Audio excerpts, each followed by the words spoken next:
The truth beyond the lie. A Chan meditation on what is, and what we make of it. The empty room.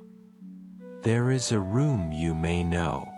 Perhaps you have stood in it once, after someone left, after the furniture was carried out, after the last voice faded down the stairwell. The walls hold nothing. A window lets in pale light. The floor is bare.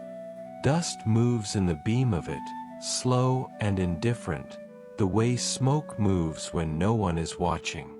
In such a room, something becomes possible.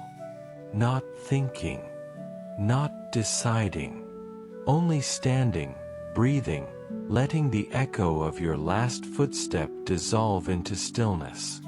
The room asks nothing of you. It does not require your name, your story, your plans. It simply is, open, quiet, complete in its emptiness. This is the first teaching. Before you fill a thing, notice it as it is.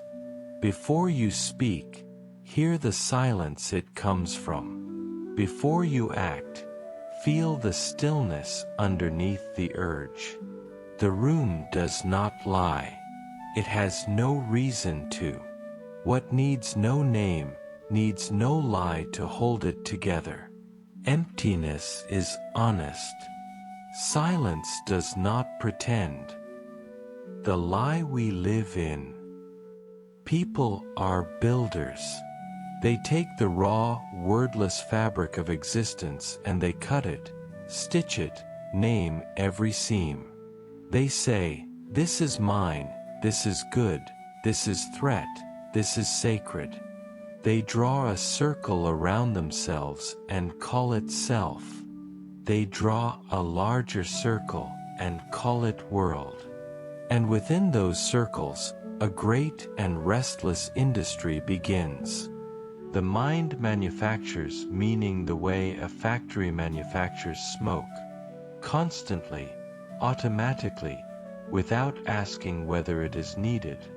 A shaft of morning light falls on the floor and the eye says beautiful, the mouth says I should paint this, the memory says my grandmother had light like this, the fear says how many mornings are left.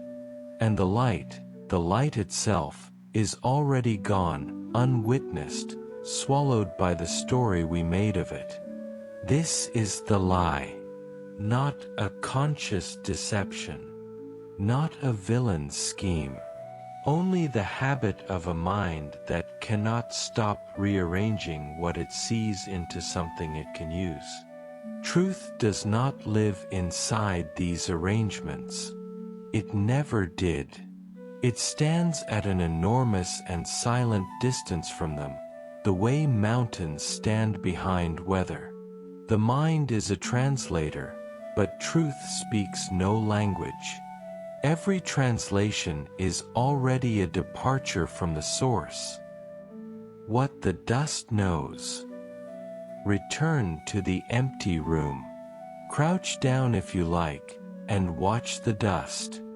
Not the idea of dust. Not the inconvenience or the poetry of it. The actual particles, afloat in actual light, moving in a current you cannot feel on your skin. They follow no intention.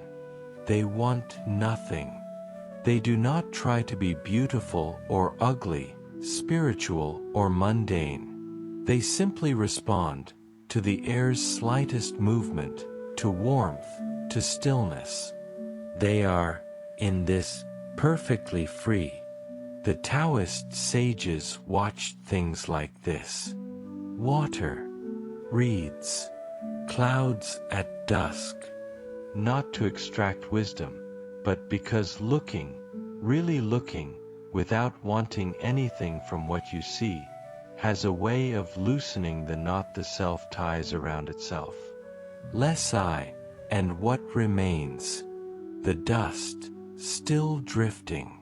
The light, still falling. Something watching, that is not quite as someone. Freedom is not found by seeking it. It appears when the seeker grows quiet enough to be forgotten. Truth lives alone. Here is a harder thing to hold. Truth does not belong to anyone. It does not favor the sincere or reward the devoted.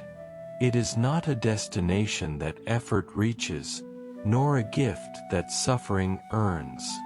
It exists, simply, absolutely, without audience, the way a stone at the bottom of a river exists, whether or not anyone dives to find it.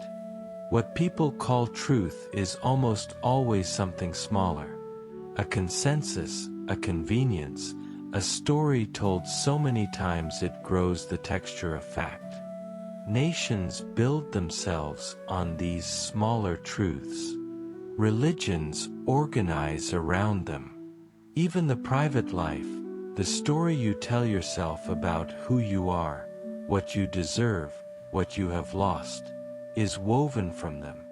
None of this is truth.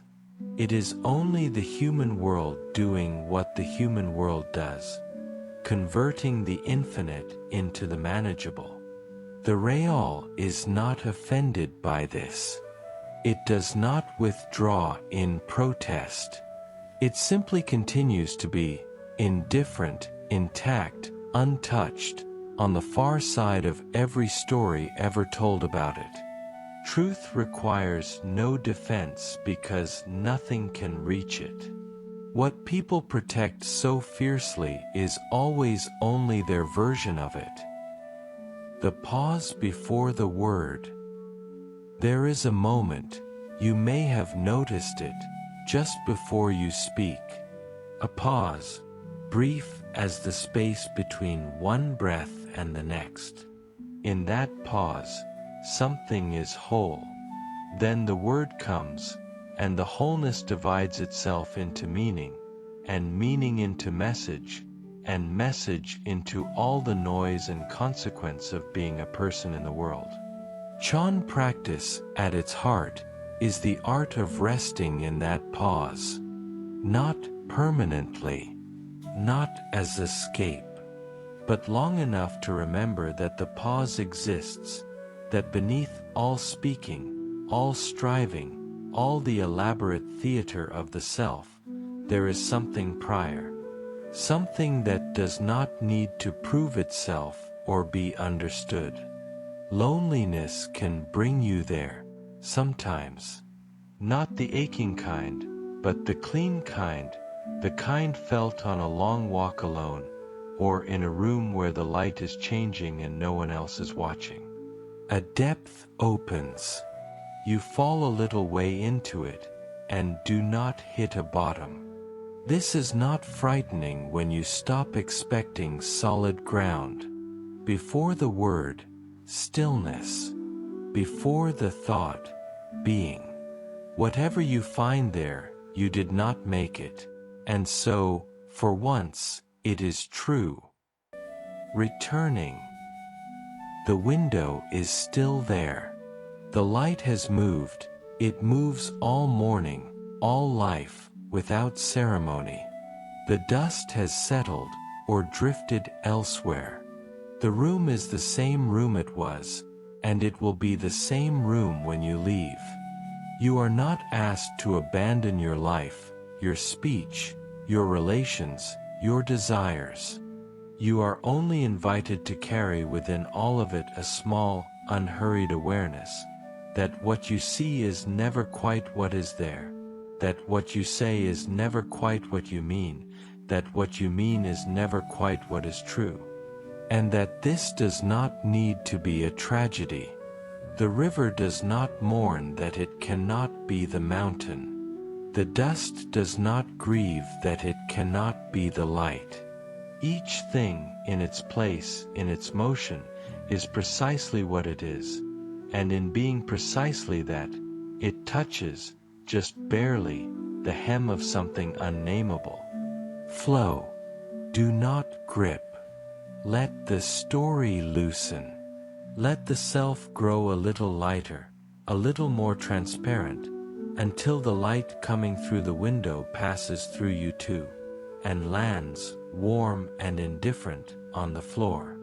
The way back is not a path. It is a softening of the hands, of the story, of the name you gave to everything. What remains does not need a name. It was always already here, written in the spirit of the ancient teachers who said nothing useful, and meant everything.